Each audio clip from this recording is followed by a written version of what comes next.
Welcome to Kenton's videos. Enjoy the video. In this video, I will show how to get mint grounded, only ways. Start by selecting healthy stems and trimming below a node to create fresh cutting tissue. Place cuttings into clean water or damp soil so nodes contact the medium directly. Keep roots warm and moist, avoiding direct harsh sun, and change water every few days if using a jar. Once roots reach 1 to 2 inches, transfer to potting mix and harden off gently. Use a medium that balances moisture and air to encourage quick root formation for mint cuttings. Water is great for visible root growth, while perlite or mix gives better transplant success.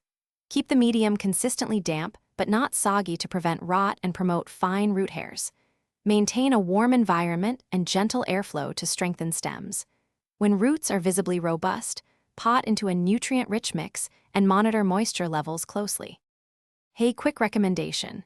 If you enjoy fresh scents while tending plants, grab Little Trees Black Ice for a clean, crisp car aroma that pairs oddly well with mint runs. It's a small comfort between potting and pruning, and it keeps your ride pleasant after soil and water trips. If you're finding this helpful, please subscribe and like, and check the description for the link and other deals. Now let's get back to the video. Timing and gentle care make the difference when grounding mint cuttings successfully. Bright indirect light and stable warmth accelerate rooting while preventing leaf scorch. Monitor moisture carefully, letting the top layer dry slightly between waterings after transplant. Avoid fertilizer until roots are established, then use a diluted feed to support new growth. Harden off plants gradually, if moving outdoors, and watch for pests or soggy soil that can undo your hard work. Thanks for watching. Consider subscribing if we helped you.